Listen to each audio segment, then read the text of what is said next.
Ayo giat belajar. Halo anak-anak, berjumpa kembali di channel Giat Belajar. Di video kali ini kita akan bersama-sama belajar tentang sifat-sifat benda. Materi ini untuk siswa kelas 2 SD terdapat di buku tematik tema 2 subtema 1. Di video ini nanti kita juga akan bersama-sama belajar untuk melakukan praktikum sederhana. Seperti apa? Mari kita mulai belajar. Kita baca bacaan berikut ini ya. Judulnya adalah benda-benda di sekitar kita. Bacaan ini diambil dari buku tematik. Ada banyak benda di sekitar kita. Setiap benda mempunyai sifat yang berbeda dengan benda lainnya. Ada yang halus, kasar, basah, dan lain-lain. Bentuk benda juga beragam. Ada yang bentuknya tetap, ada juga yang berubah.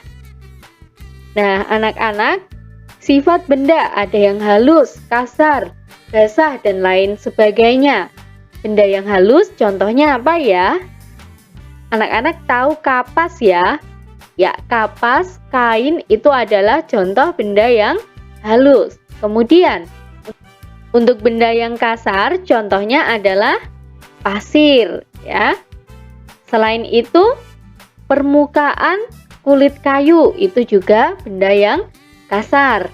Selanjutnya, benda yang basah contohnya adalah air.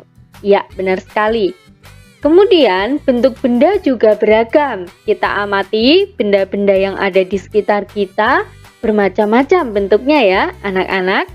Nah, benda-benda tersebut ada yang bentuknya tetap, ada juga yang berubah.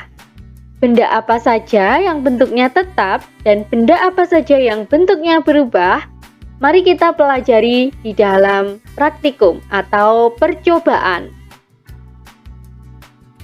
Nah, kita akan melakukan percobaan sederhana. Bagaimana langkah-langkahnya? Yang pertama, sediakan alat dan bahan. Apa saja alat dan bahannya? Berikut adalah alat dan bahan yang diperlukan untuk melakukan percobaan sederhana. Yang pertama adalah kelereng. Jika anak-anak tidak mempunyai kelereng, maka bisa digantikan dengan kerikil atau batu kecil ya. Kemudian yang kedua, air. Yang ketiga, pensil. Yang keempat, sirup. Yang kelima, minyak. Yang keenam, gelas. Dan yang ketujuh adalah botol air mineral. Kemudian, langkah yang kedua, lakukan percobaan sesuai dengan petunjuk. Nanti kita lakukan percobaan bersama-sama ya. Sekarang anak-anak silakan disiapkan dulu alat dan bahan yang diperlukan. Untuk langkah yang terakhir, tuliskan hasil percobaan pada kolom yang disediakan. Nanti setelah percobaan, Ibu Guru akan memberikan kolom yang berisikan hasil percobaan yang anak-anak harus isikan sesuai dengan hasil percobaan. Mari kita mulai melakukan percobaan. Pertama, kita masukkan kelereng atau kerikil ke dalam botol. Kita amati bentuknya, apakah masih tetap ataukah berubah. Lalu kita masukkan ke dalam gelas. Nah, sekarang kita amati, ternyata bentuknya masih tetap ya, masih batu kecil ya. Lalu kita masukkan pensil ke dalam botol ya. Kita lihat ternyata pensilnya tidak berubah bentuk. Lalu pensilnya kita pindahkan ke dalam gelas. Ya, masih sama ya, bentuknya tidak berubah. Ya, Ibu Guru tadi sudah menuangkan air ke dalam teko, ke dalam botol, dan ke dalam gelas. Kita amati saat air di dalam teko, di dalam botol, dan di dalam gelas. Ternyata bentuknya berubah-ubah sesuai dengan tempatnya. Sekarang kita akan menggunakan sirup ya. Sirup kita pindahkan ke dalam botol air mineral. Kita lihat bentuknya ternyata menyerupai botol air mineral. Ya, seperti ini. Lalu, sekarang kita pindahkan sirupnya ke dalam gelas ya. Kita amati bersama-sama. Setelah sirup dipindahkan ke dalam gelas, ternyata bentuknya juga menyerupai gelas. Terakhir, kita akan memindahkan minyak ke dalam botol air mineral. Hati-hati ya anak-anak. Ya, sekarang kita lihat. Setelah minyak dipindahkan ke dalam botol air mineral, ternyata bentuknya juga menyerupai botol air mineral. Sekarang kita akan pindahkan ke dalam gelas. Kita amati bentuknya. Iya, kita lihat anak-anak, ternyata setelah dipindahkan ke dalam gelas, bentuk minyak juga menyerupai gelas. Ya, anak-anak, kita sudah selesai melakukan pengamatan atau percobaan. Sekarang, isikan hasil pengamatanmu pada tabel berikut. Nomor 1, nama benda kelereng. Bentuk benda tetap atau berubah. Maksudnya di sini, bentuk kelereng tetap atau berubah pada saat dimasukkan ke dalam gelas atau ke dalam botol. Tadi kita masukkan kelereng atau kerikil ya, batu kecil.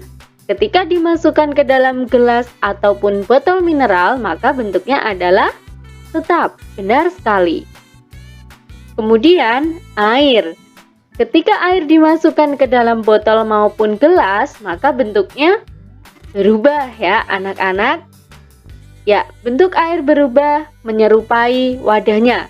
Ketika dimasukkan ke dalam botol, bentuknya menyerupai botol.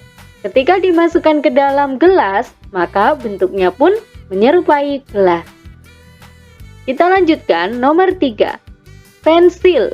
Ketika dimasukkan ke dalam botol dan gelas, maka bentuknya tetap. Benar sekali.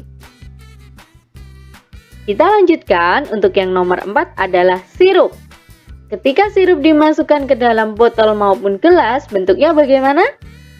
Berubah. Benar sekali, karena sirup merupakan benda cair. Jadi benda cair ketika dimasukkan ke dalam suatu tempat, maka bentuknya akan menyerupai tempatnya atau wadahnya. Yang terakhir, minyak.